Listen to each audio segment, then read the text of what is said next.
오늘 선교사님이 정글 속에서 강을 건너려다 무심코 물속에 들여다보니 수십만 마리나 될 것 같은 피라니아 물고기들이 우글대고 있었습니다. 이 피라니아 물고기는 육식동물이나 사람들이 물에 들어가면 물을 뜯어서 직접 잡아먹는 물고기들입니다.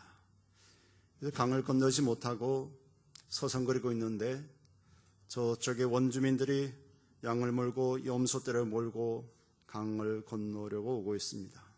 그래서 선교사님이 지금 저기 물속에 보라고, 피아니스트들이 저렇게 피아니아 물고기들이 저렇게 우글대는데 어떻게 건너가느냐고 그랬더니 이 원주민들이 선교사님 걱정하지 마시라고, 우리가 하는 것을 잠잠히 보라고.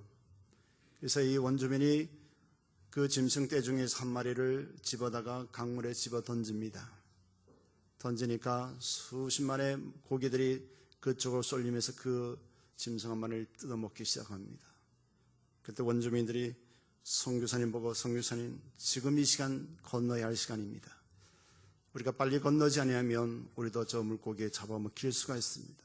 한 마리의 희생 짐승으로 인하여서 원주민과 그의 가축 그리고 선교사님도 무사히 건널 수 있었다고 그런 이야기가 있습니다. 인류의 죄로 인하여서 죽을 수밖에 없고 영원한 지옥으로 갈 수밖에 없는 저와 여러분들을 위하여 주님은 희생의 제물이 되셨습니다. 그 예수 그리스도를 통하여 천국 가는 길이 열리게 되었다는 사실입니다. 그 예수 그리스도가 아니고는 어느 누구도 천국을 갈 수 없게 되었습니다. 작년 2015년 3월 달에 아주 감동적인 신문 기사가 하나 실렸습니다. 멕시코의 한 장례식장에서 벌어진 일인데요. 믿을 수 없는 일들이 있었습니다. 멕시코의 마가리타 슈아레즈라는 여인이 있었어요.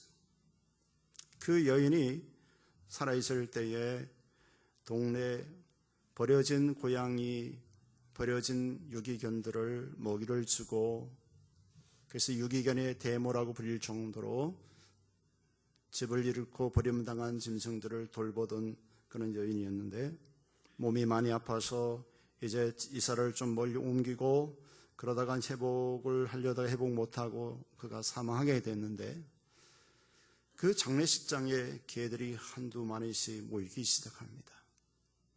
그래서 이제 그 장례식장 사람들을 물어보니까 이 동네 개는 아니라고, 알고 보니까 이 여인이 돌보던 유기견들이 자기에게 먹이를 줬던 그 여인의 장례식을 먼 거리를 쫓아서 찾아왔던 것입니다. 하물며 미물인 이 버려진 짐승들도 자기에게 밥을 준 그 여인을 찾아 조문이 끝난 다음에, 장례가 끝난 다음에 개들이 돌아갔다는 이야기가 있습니다. 이것은 꾸미는 얘기 아니라 실제로 있었던 이야기입니다. 그래서 우리를 위하여 주님 몸을 자기 목숨까지 내놓으시면서 희생되신 그 예수 그리스도의 은혜를 안다면 함부로 우리는 세상 속에 죄짓고 타락하고 다시금 세속적인 삶을 살아가지 않고 하나님의 영광을 위해서 살게 될 것입니다. 오늘 제목이 메시아의 순환인데, 메시아가 하나님 아들이신 그리스도가 왜 죽어야 했는가? 그만큼 죽을 만한 가치가 있는가? 왜 그분이 고난을 당하면서 죽어야 했던가? 하나님의 본체이신 그리스도께서 빌립보서 2장 5절에서 8절까지 나오죠. 그는 하나님의 본체라고 말씀하고 있지 않습니까? 하나님의 본체이신 그 주님께서 왜 죽어야 했는가? 왜 고난을 당할 만한 가치가 있는가? 우리는 이것을 미리 짚어보지 않으면 주님의 고난과 순환을 잘 이해 못할 것입니다. 우리는 하나님 앞에 최고의 걸작품으로 창조되었습니다. 창세기 1장 27절 28절 말씀 좀 띄워주실래요? 말씀드렸는데, 창세기 1장 27절 28절에 하나님이 자기 형상 곧 하나님의 형상대로 사람을 창조하시되 남자와 여자를 창조하시고 하나님이 그들에게 복을 주시며 말씀하고 있습니다. 우리가 하나님의 형상대로 창조되었다. 하나님의 최고의 작품으로 창조되었고 그리고 우리들에게 복을 주셨다라고 말씀해 주고 있습니다. 그리고 우리를 영적인 존재로 창조하셨습니다. 창세기 2장 7절에 여호와 하나님이 흙으로 사람을 지으시고 생기를 그 코에 불어넣으시니 사람이 생영이 된지라. 영적인 존재가 되었다라고 말씀해 주고 있습니다. 그래서 영적인 존재인 저와 여러분들은 세상의 아파트, 우리를 지질날 가난하게 살 때는 하루에 3끼 먹는 것이 소원 없겠다 그랬었고, 또 굉장히 집에 대한 한국 사는 집착이 있지 않습니까? 남의 새로 살다가 전세로 살다가 집을 장만하면 굉장히 인생에 무언가가 이룬 성취감도 있지요. 그것도 수개월만 지나면 거기서 별로 행복이 없죠. 왜 그런지 아십니까? 저와 여러분들은 적어도 어떤 수십 평의 아파트나 수십억의 수백의 돈에 만족할 수 있도록 지어진 창조물이 아니라 적어도 하나님만이 채울 수 있는 존귀한 존재로 창조되었기 때문에 이 땅의 것까지는 우리가 공고함을 채울 수가 없고, 이 땅의 어떤 것이라도 우리의 영적인 존재로 받은 하나님의 형상대로 지은 저와 여러분들은 이 땅의 것까지는 만족할 수가 없습니다. 그러한 존귀한 존재로 창조되었기에 아담과 하와가 범죄하고 타락하여서 하나님 앞에 결국은 마귀의 유혹을 받지 않습니까? 여러분 창세기 3장 5절 6절에 보면, 창세기 3장 5절 6절 보면 너희가 그것을 먹는 날에는 너희 눈이 밝아 하나님과 같이 되어 선악을 알 줄을 하나님이 아심이니라. 여자가 그 나무를 본즉 먹음직도 하고 보암직도 하고 지혜롭게 할 만큼 탐스럽기도 한 나무인지라. 여자가 그 실과를 따먹고 자기와 함께한 남편에게도 주매 그도 먹은지라 라고 말씀합니다. 하나님은 에덴 동산에 각종 모든 나무의 실과를 따먹기는 먹어라. 그러나 선악을 알게 한 나무의 실과는 먹지 말라. 그것을 먹는 날에는 정령 죽으리라. 개역개정 성경에는 반드시 죽으리라고 말씀이 기록되어 있습니다. 그런데 마귀의 유혹에 넘어갔죠. 이 사람의 그 욕심이라는 것이 한도 끝도 없습니다. 이 욕심이라는 것은 채울 수가 없고, 사단이 이 욕심을 이용해서 오늘날도 아주 유용하게 잘 써먹고 있습니다. 너희가 그것을 먹는 날에는 너희의 눈이 밝아 하나님과 같이 된다라고 유혹합니다. 그 말을 듣자 평소에 봤을 때는 그것을 생각지 못했는데, 그 말을 듣자 그 창세기 3장 6절에 여자가 그 나무를 본즉 먹음직도 하고 보암직도 하고 지혜롭게 할 만큼 탐스럽기도 한 나무인지라. 여자가 그 실과를 따먹고 자기와 함께한 남편에게 주매 그도 먹은지라 라고 말씀해 주고 있습니다. 이미 에덴 동산에 하나님과 늘 교제하는 시간, 생명나무의 실과를 따먹으면, 선악과만 따먹지 말라 그랬으면 생명나무 따먹으면 끊임없이 몸이 회복되고 주님과 영원히 살도록 창조되어 있는데, 그거 한 가지를, 그것도 욕심을 내서 결국 마귀의 유혹에 넘어갔습니다. 이러한 재미있는 이야기를 한번 읽어보았습니다. 욕망의 끝이다라는 그런 내용인데요. 그냥 재미있는 이야기입니다. 남편감을 파는 백화점이 문을 열었습니다. 이 백화점에 가면 마음대로 남편감을 골라 살 수가 있었습니다.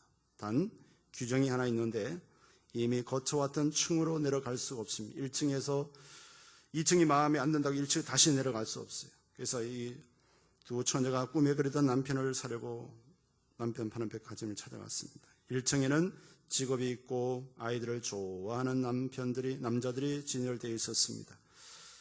괜찮군. 1층이 이 정도면 한 층 더 올라가 볼 필요가 있겠어. 2층에 올라갔습니다.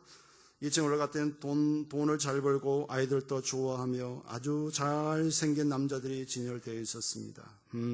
아주 좋아. 더 올라가 보자. 3층에 올라갔습니다. 돈 잘 벌고 아이들을 좋아하고 아주 잘생겼고 집안일도 잘 도와주는 남자들이 진열되어 있었습니다. 와, 여기서 멈출 수 없어. 4층에 올라갔습니다. 돈을 잘 벌고 아이 좋아하고 잘생겼고 집안일도 도와주고 아주 로맨틱한 남자들이 진열되어 있었습니다. 맙소사. 4층이 이 정도면 5층은 상상을 초월하겠지. 5층에 올라갔습니다. 5층에 올라갔더니 안내문이 이렇게 적혀 있습니다. 5층은 비어 있음. 만족을 모르는 당신, 출구는 왼편에 있으니 계단을 따라 손살같이 내려가시기 바람. 오늘날 현대 욕심이 욕망의 끝이라는 그러한 재미있는 유머를 읽어봤는데요. 오늘날 또 이러한 욕망을 가지고, 욕심을 가지고, 탐욕을 가지고 사단은 지금도 저와 여러분들을 하나님 관계에서 깨뜨리고, 인간관계에 깨뜨리고, 우리의 삶을 망치고 맙니다. 결국 그 마귀의 유혹을 넘어간 아담과 하와는 어떻게 되었습니까? 창세기 3장 17절 18절에 말씀하고 있죠. 같이 한번 읽어볼까요? 아담에게 이르시되 내가 내 아내의 말을 듣고 내가 너더러 먹지 말라 한 나무 실과를 먹었은즉 땅은 너로 인하여 저주를 받고 너는 종신토록 수고하여야 그 소선을 먹으리라. 땅이 내게 가시덤불과 엉겅퀴를 낼 것이라. 너희 먹을 것은 밭의 채소인즉. 창세기 4장 12절 보십시다. 내가 내 밭가라도 땅이 다시는 그 효력을 내게 주지 않을 것이요 너는 땅에서 피하며 유리하는 자가 되리라 라고 말씀합니다. 네. 결국 우리의 욕망의 끝은 저주로 연결되죠. 땅이 너로 인하여 저주를 받고, 내가 늘 설교 가운데도 말씀드리지만 주변의 환경이 중요한 게 아니라 우리 자신이 중요하다는 겁니다. 내 자신이 하나님과 잘 연결되어 있고 회복이 잘 되어 있느냐, 내가 하나님의 사람으로 준비되어 있느냐, 내가 복의 사람이면 주변의 환경도 복이 되는 것이고, 내가 저주의 사람이 되면 주변 환경이 나 때문에 저주를 받게 된다라고 말씀합니다. 땅이 내게 가시덤불과 엉겅퀴를 낼 것이다. 네 때문에 땅이 엉겅퀴를 낼 것이다. 가시덤불을 낼 것이다. 네 때문에 환경이 어려워진다 이거예요. 우리는 좋은 환경을 찾아가는 것보다도 하나님 앞에 믿음의 사람이 되어야 된다는 것을 교훈해 주고 있습니다. 죄에 있는 상태에서 네가 아무리 바꿔라도 땅이 다시는 그 효력을 내게 주지 않는다. 내게 주지 않을 것이요 너는 땅에서 피하며 유리하는 자가 되리라 라고 했습니다. 죄에 있는 상태에서는 공고합니다. 허무합니다. 방황합니다. 여러분들의 마음속에 방황하고 공허하고 허무한 마음이 있다면 하나님 관계 회복을 다시금 생각해 보셔야 합니다. 우리는 창조의 목적이요, 이사야 43장 7절 같이 읽어봅니다. 뭐로 내 이름으로 일컫는 자 곧 내가 내 영광을 위하여 창조한 자를 오게 하라. 그들을 내가 지었고 만들었느니라. 이사야 43장 21절. 이 백성은 내가 나를 위하여 지었나니 나의 찬송을 부르게 하려 함이니라. 고린도전서 10장 31절. 그런즉 너희가 먹든지 마시든지 무엇을 하든지 다 하나님의 영광을 위하여 하라라고 했습니다. 저와 여러분들의 창조의 목적은 하나님의 영광입니다. 돈을 벌어도 하나님의 영광을 위해서 보시기를 주님 축원합니다. 공부를 하더라도 하나님의 영광에서 공부하시길 주의 이름으로 축원합니다. 자녀를 양육해도, 남편을 내조하더라도, 무엇을 가정을 이끌어도, 회사를 기업을 하도, 무엇을 하더라도 하나님의 영광을 초점에 맞춰지지 않는다면 우리는 궁극적인 행복도 없고 만족도 없습니다. 하나님이 그렇게 창조했기 때문에 그렇습니다.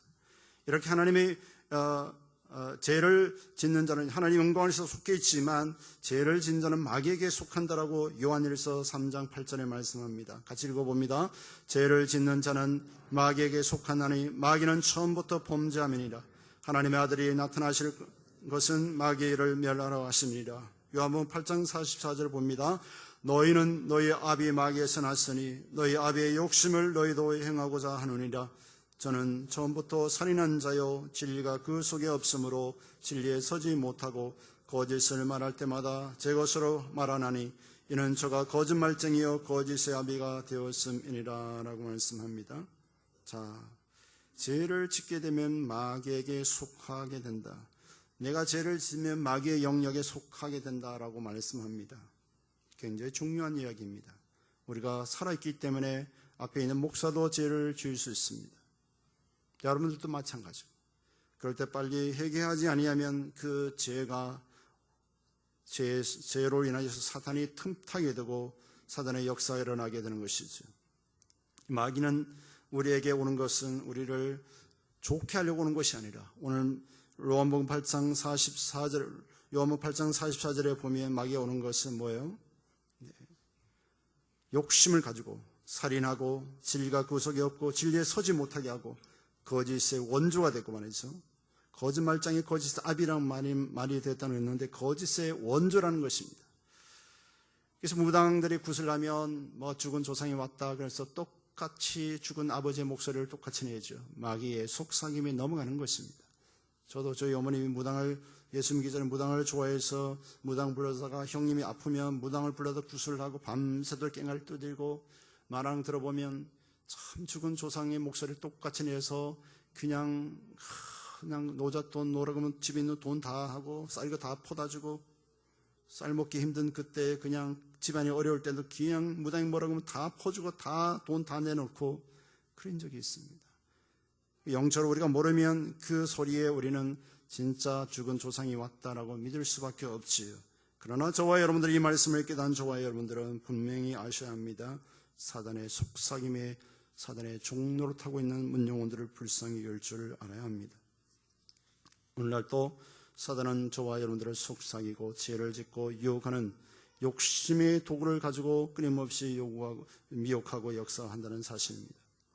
하나님께서는 예수를 믿는 자마다 멸망치 않고 영생을 얻게 하는 하나님의 복을 허락해 주셨습니다. 요한복음 3장 16절에 말씀하고 있죠. 하나님의 세상을 처럼 사랑하사 독생자를 해주셨으니 이는 저를 믿는 자마다 멸망치 않고 영생을 얻게 하려 하십니다 라고 말씀해 주셨습니다. 아들을 내놓으셨다. 그것도 하나밖에 없는 독생자를 내놓으셨다. 우리 입장에서는 굉장히 쉽고 그냥 믿기만 하면 되지만 하나님 입장에서는 하나님 아들을 십자가에 죽여야만 했었습니다. 이거는 말로 표현할 수 없는 하나님의 극진한 사랑을 말씀해 주고 있죠. 그냥 우리는 우리 입장에 믿기만 하면 되지만 믿기만 하면 멸망치 않고 영생을 얻게 되지만 하나님 입장에서는 하나님 아들을 십자가에 못 박아야 하는 엄청난 일들인 것입니다. 에베소서 1장 7절의 말씀에 보면 우리가 그리스도 안에서 그의 은혜의 풍성함을 따라 그의 피로 말미암아 구속고 죄 사함을 받았으니 죄가 없으신 그리스도 그 죄 없으신 예수의 피가 우리의 죄를 사한다라고 말씀해 주고 있습니다. 그래서 우리는 이제 서론적으로 보면 하나님의 형상대로 창조된 하나님의 자녀, 하나님의 형상대로 창조된 최고의 걸작품이고 하나님이 우리들을 창조한 다음에 복을 주셨고 또 그렇게 행복하던 하나님께 교제하며 살게 됐는데 사단의 마귀의 미혹으로 인해서 죄의 후손이 되었고 죄로 말미암아 공고하고 죄로 말미암아 행복을 다 잃어버리고 외삼절음으로 살아오게 되었습니다. 그래서 저와 여러분들을 위해서 그 죄에서 건져 구원하시기 위하여 메시아가 고난을 받으셨다는 사실입니다. 그래서 오늘 본문 1절에서 3절까지는 버림받은 메시아에 대한 기록, 4절에서 6절까지는 메시아의 순환의 목적, 7절에서 9절까지는 순환받은 메시아에 대해서 말씀해 주고 있습니다. 성경 구약의 핵심, 신구약 모든 핵심은 예수 그리스도인 것입니다. 창세기 3장 15절에도 보면 여자의 후손이 마귀를 멸할 것을 말씀해 주고 있고 말라기서 4장 2절에도 의로운 해가 떠올라서 이렇게 기록하고 있는데 여기서 의로운 해가 떠오른다는 예수 그리스도를 말씀해 주고 있고 요한복음 1장 29절에 여러분 같이 읽어보십시다. 요한복음 1장 29절에 이튿날 요한이 예수께서 자기에게 나오심을 보고 가로되 세상 죄를 지고 가는 하나님의 어린 양이로다. 저와 여러분들의 죄를 짊어지고 가셨다. 죄를 지셨다. 내가 죽을 자리에 주님이 대신 그 자리에 들어갔다 이 말입니다. 여러분 혹시 남을 위해서 돈은 조금 동정하고 이렇게 베풀 수 있지만 그 사람이 죽을 자리에 내가 들어간다 가능할 수 있습니까? 행여나 여러분들의 사랑하는 자녀가 그러면 그럴 수 있을 수 있지만 남을 위해서 쉽게 내 생명을 대신 사형 틀에 올라간다 쉽지 않습니다. 맨정신이면 쉽지 않습니다. 오늘 3절의 말씀에 보면 우리의 강구와 질고를 아시는 그 하나님 대해서 기록하고 있지요. 그는 본문의 3절에 보면 그는 멸시를 받아서 사람에게 실어버린 바 되었으며 강고를 많이 겪었습니다. 여기서 강고라는 것은 슬픔을 많이 겪었다는 것입니다. 저와 여러분들을 위해서 주님이 슬픔을 당하셨다. 여기서 질고를 아는 자라 마치 사람들에게 얼굴을 가리우고 보지 않음을 받는 자 같아서 멸시를 당하였고 우리도 그를 기히 여기지 아니하였도다. 만왕의 왕이신 그리스도께서 만인의 구속주로 오셨지만 사람들에게 천대받고 외면당하고 그러나 그분은 예수님은 우리의 모든 병을 아시는 자다라고 그랬습니다. 아무리 목사가 가서 아픈 성도들을 위로하고 할지라도 한계가 있어요. 주님만이 진정한 위로자가 될 수 있는 것입니다. 자녀가 아플 때, 가족이 아플 때 주님은 더 아파하시는 겁니다. 왜? 이미 그 아픔을 아시기 때문에 그렇습니다. 오늘 4절에서 6절의 말씀 보면 우리의 육체적인 질병뿐만 아니라 정신적인 질병까지 짊어지신 예수님에 대해서 말씀해 주고 있는데요. 4절에 그랬죠. 그는 실로 우리의 질고를 지고 우리의 슬픔을 당했다고 말씀합니다. 육체의 질병과 고통을 질고라는 것은 육체의 질병과 고통을 말씀하고 있고, 여기서 슬픔은 내적인 슬픔과 외적인 슬픔을 하나의 정신적인 질병까지 포함시킨 것을 말씀해 주고 있습니다. 제가 한번 설교한 적도 있지만 세계 자살률 OECD 국가 중에 세계 자살률 1위인 한국, 그만큼 정신적으로 많이 힘들어져 있다고 우리 한국의 상황을 볼 수가 있습니다. 그래서 우리는 그분들을 그리스도께로 인도해야만이 진정한 행복을 누릴 수 있거든요. 돈이 다 행복을 준다 생각한다면 우리는 잘못된 삶을 살아가고 있습니다. 우리가 앞으로 잘 못 사는 아프리카처럼 가난합니까? 문화가 부족합니까? 뭐가 부족합니까?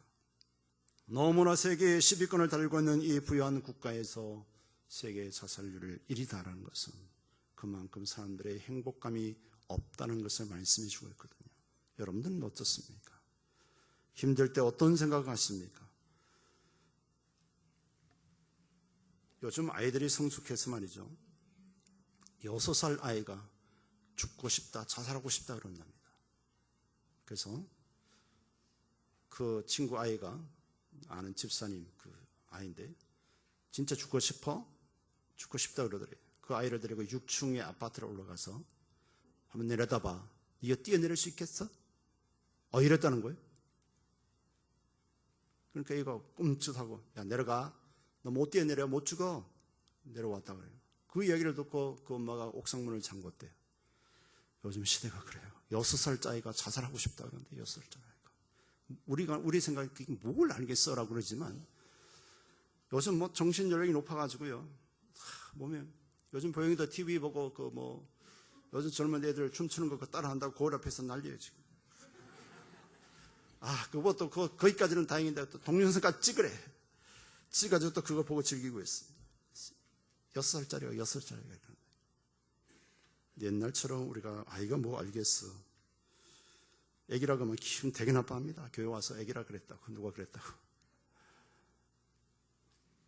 요즘 우리가 시대는 참 정신 연령은 높아지고 참 좋은 시대에 살지만은 우리가 하나님을 인하여 행복하지 못하면 세상의 어떤 부귀영화가 오히려 공고함을 주고 허무함을 주고 높은 지위에 올라가고 높은 명예에 올라가도 최고의 명예에 올라가도 공고하니까 마약을 하고 그런 인간적으로 방법을 동원해서 하지 않습니까? 5절에 보면 그의 찔림은 우리의 허물이다. 그가 상함은 우리의 죄악 때문이다. 그가 징계를 받으면 우리가 평안을 누리고, 여기서 평안을 누린다는 것은 우리는 본래 하나님과 아담과 하와 이후에 태어난 모든 사람들은 하나님과 원수가 되어 있고 하나님의 진노 아래 되어 있습니다. 예수 믿지 않으면 하나님의 원수가 되고 하나님 진노 아래 있고 죄 아래에서 멸망받을 수밖에 없습니다. 그러나 예수 그리스도를 통해서 하나님과의 관계 회복을 말씀하는 겁니다. 우리가 평안을 누리고 하나님과 회복을, 이것이 인생의 가장 근본적인 회복이 필요해요. 그래서 고린도후서 5장 17절에 그런즉 누구든지 그리스도 안에 있으면 새로운 피조물이 된 것은 지나가시 보라 새 것이 되었도다 말씀하지 않습니까? 그리스도 안에서 하나님의 온전한 그 하나님의 형상을 회복시키는 것을 말씀하는 것이죠.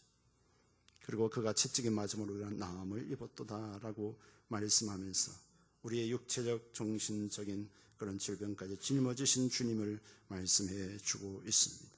그리고 우리의 죄와 우리의 허물을 대신 담당케 하신 그 예수 그리스도, 그 고난에 대한 이유에 대해서 말씀해 주고 있지요. 여기서 상함을 받았다. 상함은요, 뼈가 부서지는 것 같은 처참한 것을 말씀한 것입니다. 5절에 그랬죠. 그가 상함은 우리의 죄악 때문이래. 죄악이란 것은 죄를 행동으로 옮기는 그 죄를 말씀하는 그 죄악 때문에 주님이 뼈가 으스러지는 상함을 받으셨다. 여러분 다시 예수 믿고 죄 지으면요, 다시금 주님을 막 뼈를 상하게 하는 만큼 주님을 엄청 핍박을 하는 것하고 똑같습니다. 6절의 말씀 보면 우리는 다 양 같다 그랬죠. 여러분 양이라고 하면 어떻게 생각하시는지요? 그냥 순하고 말 잘 듣고 그냥 그런 양으로 생각하면 잘못 생각하십니다. 양은요 아주 고집이 세고 제 멋대로 행동하고 집을 나와서 목동이 이끌지 않으면 집으로도 찾아오지도 못한대요. 멀리를 바라볼 수 없다는 것입니다. 그래서 이것을 우리의 죄 짓고 인생에 들어와서 무엇을 사는지를 모르고 자기 멋대로 제약의 고집대로 지혜의 본능대로 행동하는 그러한 사람을 비유해서 우리는 다 양 같다라고 그렇게 표현하고 있습니다. 그러한 자를 6절 후반절에 여호와께서는 우리 무리의 죄악을 그에게 담당시키셨도다. 여기서 담당시키셨다, 대신 갚으셨다라고 말씀해 주고 있습니다. 내 죄를 예수님께서 대신 갚으셨다라고 말씀해 주고 있습니다. 여러분, 이 모든 병은 죄로 오는 건 아니지만 이 죄 때문에 오는 질병도 있습니다. 출애굽기 15장 26절 한번 읽어보시죠. 출애굽기 15장 26절. 이르시되 너희가 너희 하나님 나 여호와의 말을 들어 순종하고 내가 보기에 의를 행하여 내 계명의 귀를 기울이며 내 모든 규례를 지키면 내가 애굽 사람에게 내린 모든 질병 중 하나라도 너희에게 내리지 아니하리니 나는 너희를 치료하는 여호와임이니라. 하나님 말씀 순종하고 범죄 타락하지 아니하면 질병을 주지 않겠다라고 말씀합니다. 그렇다고 해서 모든 질병은 죄에서 온다고 말한다면 그 사람은 성경을 잘못 가르치는 것입니다. 요한복음 5장에 보면 38년 된 병자가 나옵니다. 이 38년 된 병자가 예수님께 치료를 받지요. 내 자리를 들고 가라 그 말씀 한마디에 그런 38년 된 병이 치료받고 회복되어 집으로 갑니다. 근데 그가 이제 회복이 돼서 성전에 가서 예배를 드리는데 성전에서 예수님 만나게 되지요. 요한복음 5장 14절에 예수님이 그에게 말씀합니다. 다시는 더 중요한 것이 생기지 않도록 죄를 범하지 말아라 말씀합니다. 그 38년 병이 죄로 인한 것을 왔다고 말씀해 주고 있고요. 누가복음 13장 11절에 보면 18년 동안 귀신 들려 몸이 꼬부라져서 조금도 펴지 못하는 한 여인이 있었습니다. 예수님께서 귀신이 가져온 병, 귀신을 내쫓아 그 꼬부라졌던 여인의 허리를 착 펴면서 몸이 회복이 됩니다. 귀신이 가져왔던 병은 귀신이 나가면 다 질병이 나가게 되어 있습니다. 그리고 우리 영절 잘 분별해야죠. 귀신이 주는 병이냐, 아니면 내가 관리를 못해서 오는 거냐, 아니면 죄를 때문에 오느냐, 아니면 하나님의 영광을 위해서 오느냐, 아니면 하나님이 나를 연단하시고자 믿음의 테스트를 하고자 하는 그런 곳인지, 아니면 내가 몸을 관리해서 못 오는 질병인지 원인을 잘 분석하고 죄로 오는 질병은 죄의 문제를 해결하면 회복되는 거고, 귀신이 가져오는 병은 귀신이 나가면 회복되는 거고, 몸 관리 못해서 이것저것 아무거나 막 드신 분들이 그냥 망가진 분들은 그 음식 조절하면 되는 것이고, 하나님의 영광을 위하여서 하나님의 테스트, 우리의 믿음의 성장을 위해서 오는 질병은 하나님의 뜻이 때가 되면 치료받게 되는 것입니다. 조금 전에도 읽었지만 요한일서 3장 8절에 죄를 짓는 자는 마귀에게 속하나니 마귀는 처음부터 범죄함이라 하나님의 아들이 나타나신 것은 마귀를 멸하려 하심이라 라고 말씀해 주고 있습니다. 여러분들은 질병이 어떤 질병이 제일 큰 질병이라고 생각하십니까? 암이라고 생각하십니까? 성경은 그렇게 말하지 않습니다. 제일 무서운 질병은요, 죄라는 질병입니다. 내가 암을 걸려서 죽으면, 예수 믿는 내가 암에 걸려 죽으면 천국 갈 수 있습니다. 그러나 암보다 더 무서운 죄라는 문제가 해결되지 않으면 내가 죽으면 지옥 간다는 사실입니다.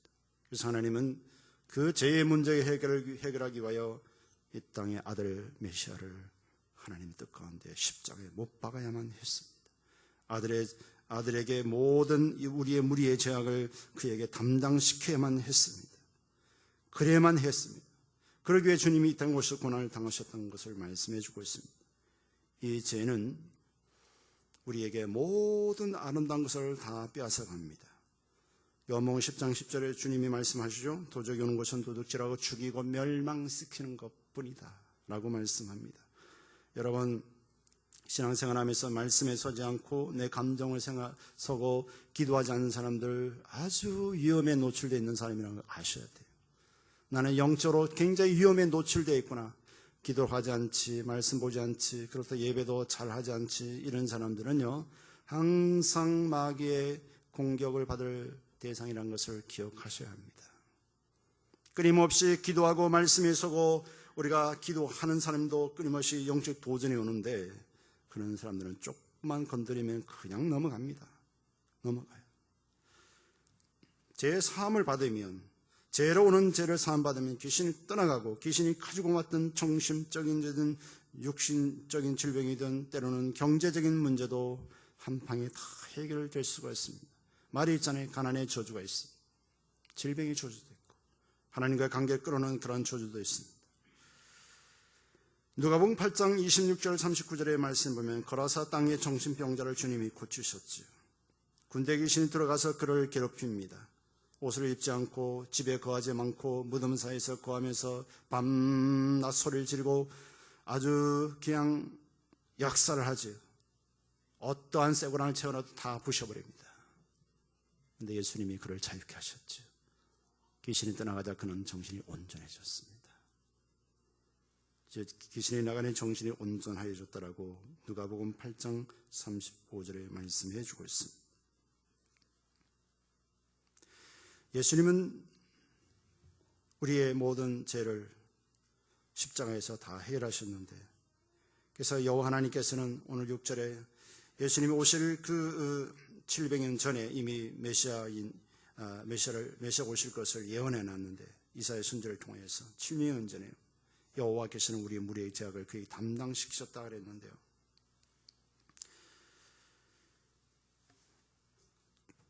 우리는 다 양 같다고 좀 전에 말씀드렸는데, 목동의 보호가 없이는 양은 생명의 보장이 없습니다. 주님의 보호가 아니고는, 그리스도 안에 있지 않는 것은 여러분 우리는 보호가 될 수가 없습니다.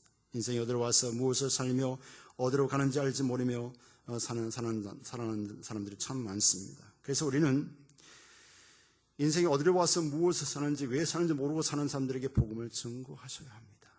어느 정도 젊었을 때 20대, 30대, 40대 이런 열심히 사는 것 때문에 자기 인생을 되돌아볼 수 없어요. 어느 정도 이제 자녀들도 양육 다 되고 시집장가 보내고 이제 50대 후반, 60대를 걸어가면 시간의 여유가 생기면서 자기 인생을 되돌아보죠. 내가 왜 사는가? 이제는 이룰 거 다 이뤘고 집도 샀고 자녀들을 시집장가 보내고 어느 정도 성공하고 그랬는데 이제는 자기 자신을 되돌아볼 때 내가 왜 살지?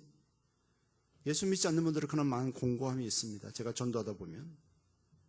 여러분은 어떻습니까?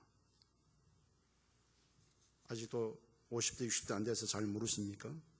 근데 저는 10대 때 하나님 그걸 알려주시더라고요. 너 왜 사니? 여러분 생각해 보셨습니까?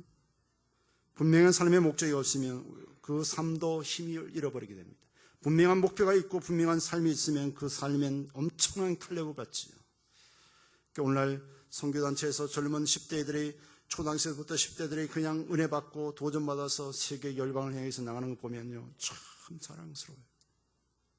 우리 교회 세대를 살았던 인터컵 그 선교회도 보면 초등학생 수백 명이 저 이스라엘과 그 싸우는 그 지역에 가서 아이들이 걸어서 복음의 행진하는데 그 지역 팔레스타인 아이들이 막 보고 감동을 받고 팔레스타인 시장에 나와서 먼저 한국에서 여기까지 와서 우리들이 위로해 주니 감사하다. 해마다 왔으면 좋겠다. 부모들이 수백만 원 들어가면서 비행기 값을 내고 아이들에게 복음을 거기 가서 그들에게 복음을 전하니까 늘 전쟁에 시달렸던 팔레스타인 아이들과 주민들이 힘을 얻고 또 거기에 갔던 우리 아이들도 힘을 얻어서 학교에 학원 캠프에 그리스도를 증거하는 그리스도의 십자가의 군병으로 살아가는데 엄청납니다. 엄청나요. 이번에도 서울의 청소년 중고등 학생들 그 리더 선교단체 선교하고 외국 선교하고 돌아와서 다시금 선교 훈련 받을 아이들을 위하여 장소를 좀 제공해 달라고 왔는데 제가 대답을 안 했어요. 토요일이라 계속적으로 한 150, 200명 모인다는데 대답을 안 했어요. 놀랍습니다. 이 시대에 복음을 알고 그리스도 안에 있는 예수 그리스도의 어린 군사들이 세계 열방항에서 우리 때로는 사람들이 유수만 벗고 거기는 불안전하니 어쩌고 저쩌고 자 그러지만 그렇게 생각하면요 한국에 사는 저와 여러분도 불안할 수밖에 없어요. 하나님 안 지키시면 나가서 어떻게 죽을지 몰라요. 교통사고로 죽을 수도 있고요. 멀쩡한 땅이 지진나서 죽을 수도 있고 가스통 터져서 죽을 수도 있고요. 내가 멀쩡하게 잘 운전하는데 술 취한 사람이 술 덜 깨가지고 졸던 사람이 내 차를 들어봐도 내가 죽을 수도 있어요. 어디 가든 우리가 하나님이 지키지 않으면 우리는 죽을 수밖에 없어요. 어제 주님의 보호가 있다면 거기가 어디든 하나님 지키시고 인도하신다는 사실입니다. 그래서 주님이 없는 인생은 공고한 것입니다. 예수님이 마치 죄인이 된 것처럼 저와 여러분 대신에 십자가에 담당하 죽으셨다라고 말씀합니다. 이사야 50장 6절에 보면요. 이사야 50장 6절에 보면 나를 때리는 자들에게 내 등을 맡기며 나의 수염을 뽑는 자들에게 나의 뺨을 맡기며 모욕과 침뱉음을 당하여도 내가 내 얼굴을 가리지 아니하였느니라. 앞에 화면 나오죠? 이렇게 예언되어 있는데 그 예언이 마태복음 26장 67절 68절 한번 같이 읽어보죠.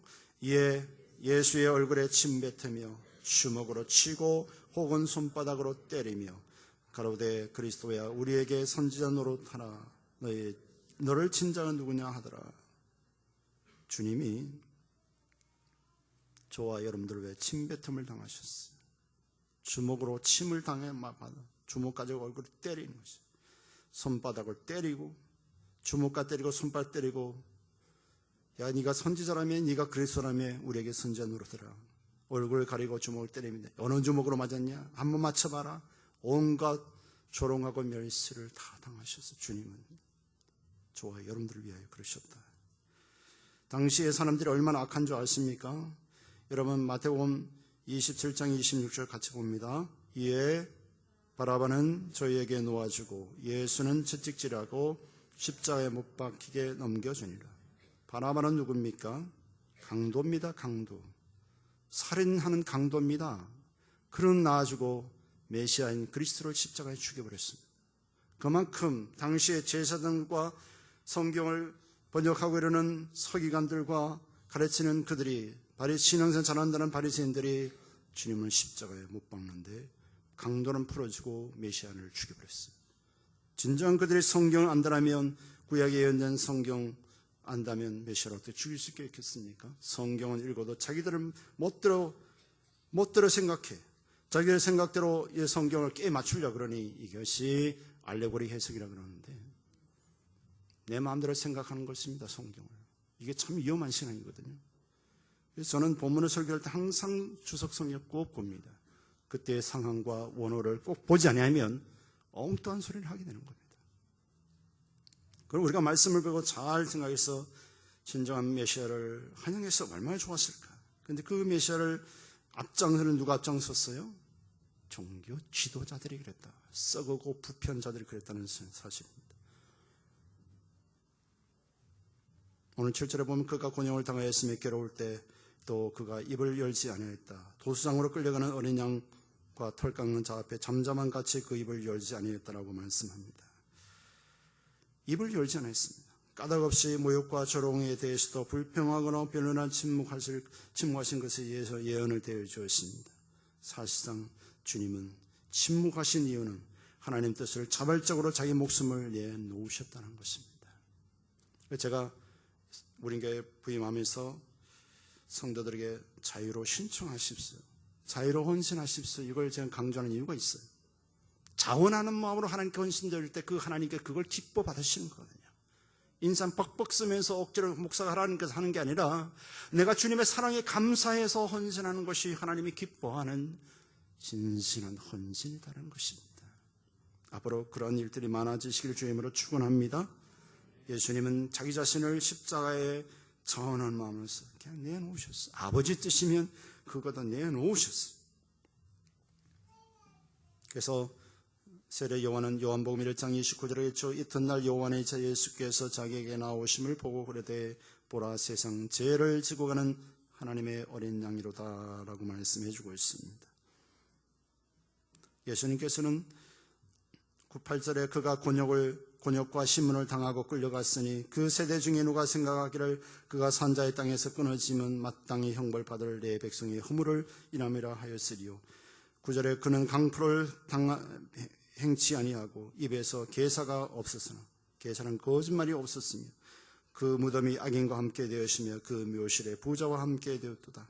구약의 예언대로 그대로 신에게 와서 아리마다의 요셉, 부자 요셉이 마태복음 27장 57에서 6절에 보면 예수님을 자기 무덤에 장사하시는 것까지 그대로 예언된 대로 그대로 성취됩니다. 10절의 말씀 보면 여호와께서 그를 상함을 받게 하시기를 원하사 질고를 당케 하셨은지 그 영혼을 속건제물로 드리게 이르면 그가 그 시를 보게 되며 그날은 길 것이요 그의 손으로 여호와의 뜻을 성취하리로다 라고 말씀하는데요. 하나님이 예수 그리스도를 속건제물로 내놓았다. 속건제물은 죄에 대한 배상입니다. 하나님께서 천인필의 죄를 위해서 아들 예수 그리스도를 그 죄의 배상으로 내놓으셨다고요. 이것이 속건제물이에요. 포함되어 있는 그 내용이 있습니다. 여러분들 죄를 위해서 주님이 여호와 하나님께서 아들 예수 그리스도를 속건제물 죄의 배상물로 내놓으셨다고요. 그래서 그의 손으로 여호와의 뜻을 성취했다. 여호와의 뜻이 궁극적 뜻이 뭐겠어요? 인류 구원의 문제를 성취하셨다는 거예요. 예수 그리스도께 나오는 자만이 다 구원하신다 그랬잖아요. 여러분 요한복음 14장 6절에 예수께서 이르시되 내가 곧 길이요 진리요 생명이니 나로 말미암자는 아버지께로 올 자가 없다라고 말씀합니다. 여러분 이제 말씀을 마무리 짓습니다. 하나님은 우리 죄로 말미암아 지옥에 들어갈 영원한 형벌 받을 우리를 위하여 아들 예수 그리스도를 십자가에 못 박아 예수를 믿는 우리들을 영원한 천국 백성으로 구원하셨습니다.